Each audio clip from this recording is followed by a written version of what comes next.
Halo semuanya, sebelumnya Assalamualaikum warahmatullahi wabarakatuh. Perkenalkan, saya Rizal tadi dari kelas 10 NKP 1, nomor absen 26.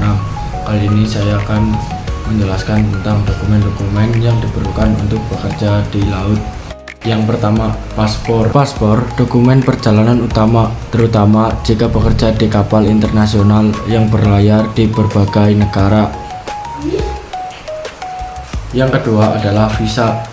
Visa adalah dokumen yang dikeluarkan oleh pemerintah suatu negara yang memberikan izin kepada warga negara asing untuk memasuki, tinggal, atau bekerja di negara tersebut. Visa biasanya memiliki masa berlaku tertentu dan dapat memiliki syarat-syarat tertentu yang harus dipenuhi oleh pemegangnya. Selain surat-surat tersebut, ada juga sertifikat pelatihan. Sertifikat dibagi menjadi 3, yaitu 1. PST atau Basic Safety Training, 2. AFF Advanced Firefighting, 3. MFA atau yang disebut juga dengan Medical First Aid. Apa itu sih PST atau yang disebut juga Basic Safety Training? Basic Safety Training atau yang disebut juga PST adalah pelatihan dasar keselamatan yang dirancang untuk memastikan bahwa awak kapal memiliki pengetahuan dan keterampilan dasar untuk menanggapi situasi darurat di laut. Pelatihan ini cukup topik-topik seperti keselamatan pribadi, pencegahan dan pemadaman kebakaran, pertolongan pertama, dan penggunaan peralatan keselamatan. Selanjutnya ada AFF atau yang disebut juga Advanced Firefighting. Advanced Firefighting adalah pelatihan lanjutan untuk menanggapi kebakaran di kapal. Pelatihan ini dirancang untuk memastikan bahwa awak kapal memiliki pengetahuan dan keterampilan yang diperlukan untuk menghadapi kebakaran yang lebih kompleks dan berbahaya. Dan yang terakhir ada MFA atau Medical First Aid.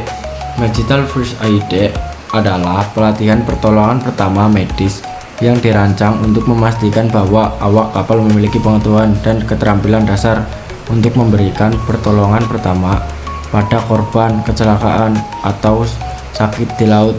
Pelatihan ini mencakup topik-topik seperti berikut: 1. Pertolongan pertama pada luka dan cedera, 2. Pengobatan pada awal kecelakaan, 3. Penggunaan peralatan medis dasar. Itu tadi adalah 3 sertifikat kepelatihan yang diperlukan untuk kerja di laut. Sekarang ada sertifikat kesehatan untuk bekerja di laut. Dokumen yang menunjukkan bahwa Anda sehat dan fit untuk bekerja di laut, yang diperoleh setelah menjalani medical check up atau yang disebut juga MCU di fasilitas yang disetujui oleh Balai Kesehatan Kerja Pelayaran atau BKKP. SKP pembuktian Anda memenuhi standar kesehatan internasional yang disyaratkan untuk bekerja di kapal. Sertifikat ini umumnya berlaku selama 2 tahun kecuali bagi mereka yang berusia di bawah 18 tahun atau berusia 18 sampai 55 tahun. Ada juga sertifikat kontrak kerja. Sertifikat kontrak kerja adalah dokumen yang menjelaskan syarat dan ketentuan kerja.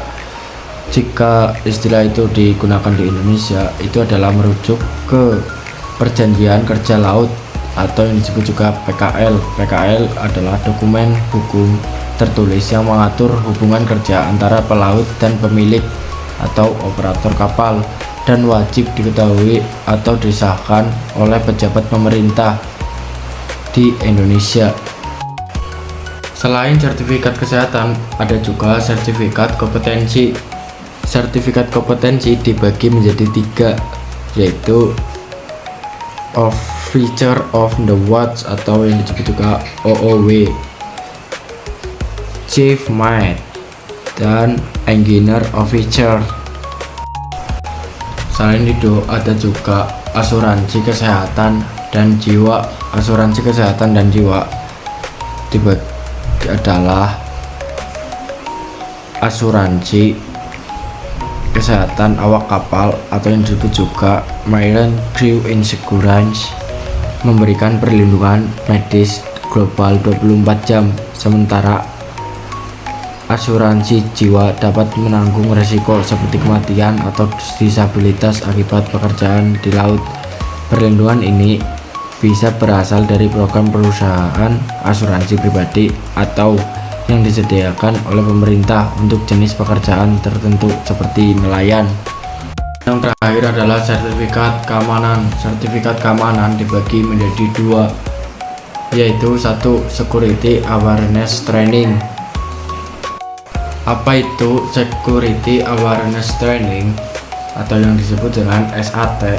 Security Awareness Training merupakan pelatihan kesadaran keamanan untuk kru kapal agar memahami ancaman dan prosedur keamanan maritim sesuai dengan standar internasional seperti ISPS. Kode pelatihan ini wajib bagi semua pelaut untuk memastikan mereka mampu mengenali dan melaporkan aktivitas mencurigakan serta mendukung upaya keamanan di atas kapal. Yang kedua adalah International Ship and Port Facility Security. Sertifikat ini diperlukan oleh kapal untuk beroperasi secara internasional dan memverifikasi kepatuhan kapal terhadap peraturan keamanan maritim di bawah kode ISPS.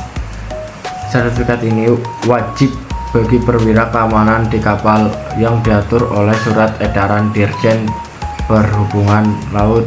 Untuk memperolehnya, seseorang harus mengikuti pelatihan sesuai dengan seksi A5 Konvensi STCW. Sekian presentasi dari saya. Jika ada kesalahan dalam mengucapkan kata dan ada kekurangan, saya mohon maaf sebesar-besarnya, dan semoga presentasi dari saya menambah wawasan bagi kita semua. Selamat malam. Wassalamualaikum warahmatullahi wabarakatuh.